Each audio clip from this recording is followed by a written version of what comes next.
Alright, now we're doing the Z-track on the Stewart Glapat. So Jeff's marking the holes with a 1/2 inch bit first.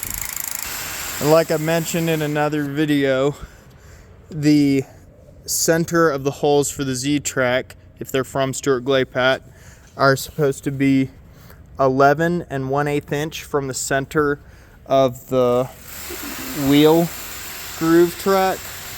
So since this groove, like I said before, is supposed to be 7/8, and actually sometimes it's like 15 16ths or an inch wide because it grew a little bit when the 7/8 stock was welded in.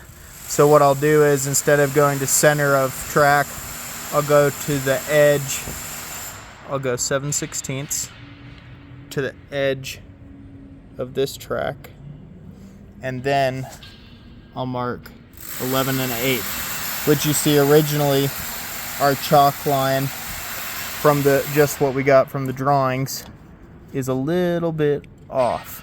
So that's why I checked that before we mounted it, because the Z-track could have potentially started rubbing or caught this hold down bracket when it passed by.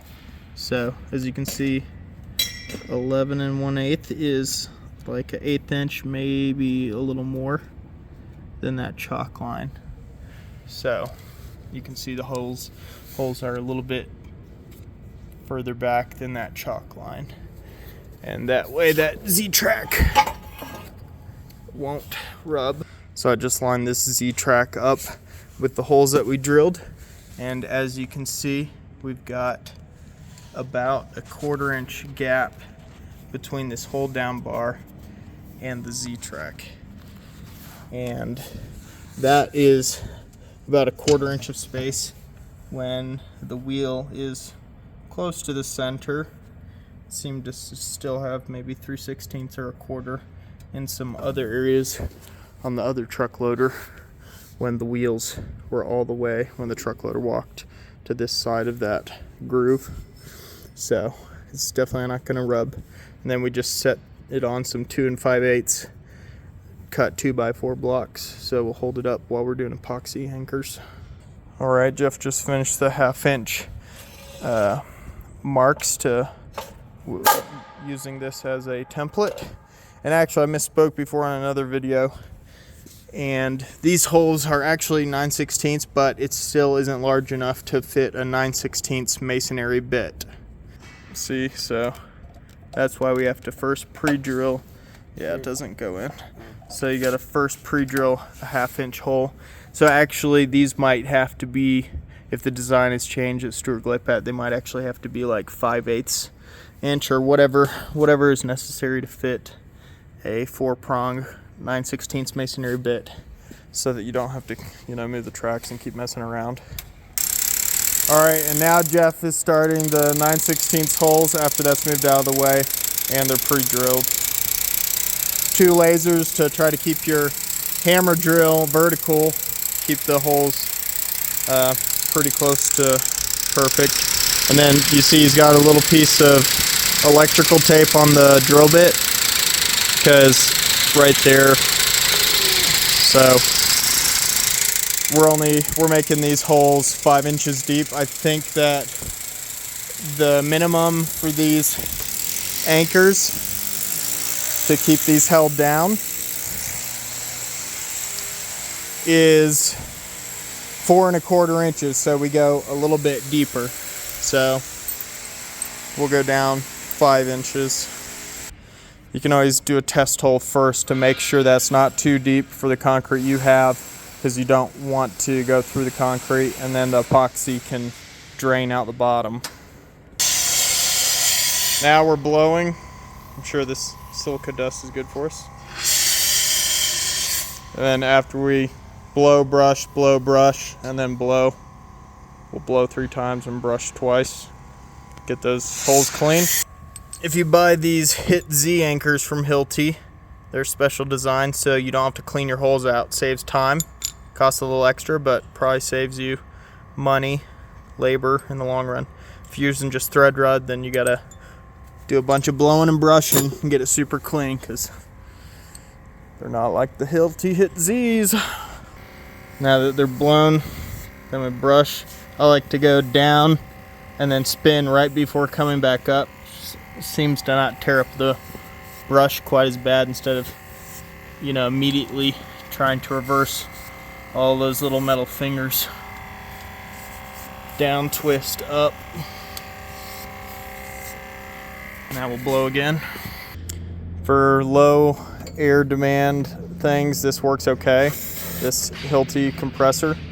But if you're doing any amount of nailing with a pneumatic wood framing nailer or finishing nailer or anything like that, this thing is a piece of garbage. It takes forever to pump up, and it has a tiny tank. It's crazy how long you have to wait for it to get back full with air. So you really need a pancake compressor if you need to do a bunch of stuff. But they got a little dial on here, it can go from 0 to like 50 psi real quick. This 1/4-inch tube in here, and blow again.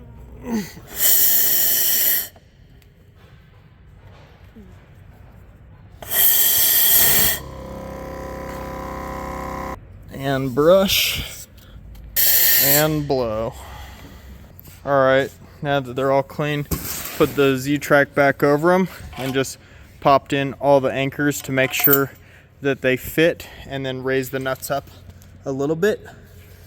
And we had one out of all of them that a few holes were off a little bit, so we had to use a 5/8 reamer, and that's why you put them all in and test that they all fit.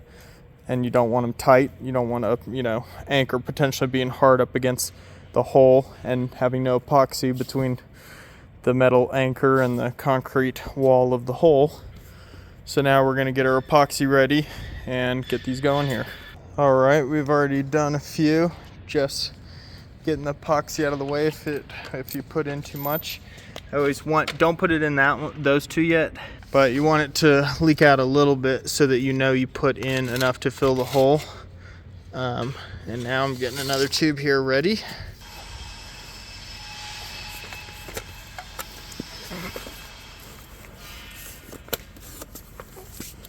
A little clickaroo. Then when you pump, it'll burst those two things to join them, right? Now I heard the pop. You're supposed to discard the first little bit. I already had this little spout on that mixed up some previously, so I'm not too worried about it.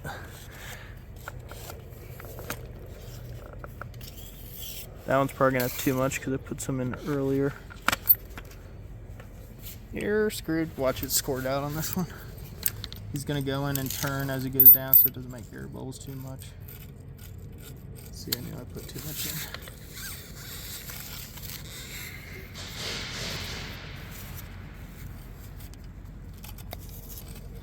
This stuff is good for your skin. If you have skin that looks old and you get this stuff, let it dry on your skin. It makes you look like a born again baby. Doesn't cause cancer, promise. All right, doing about 2.5 squirts. 1, 2.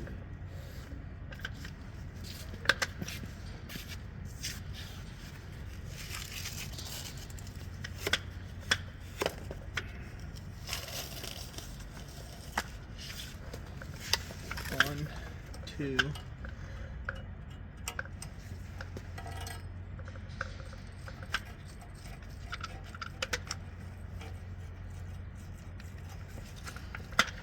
One, 2.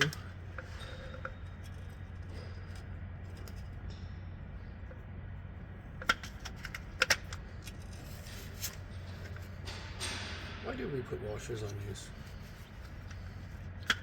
We didn't need them. This one's missing a washer anyways.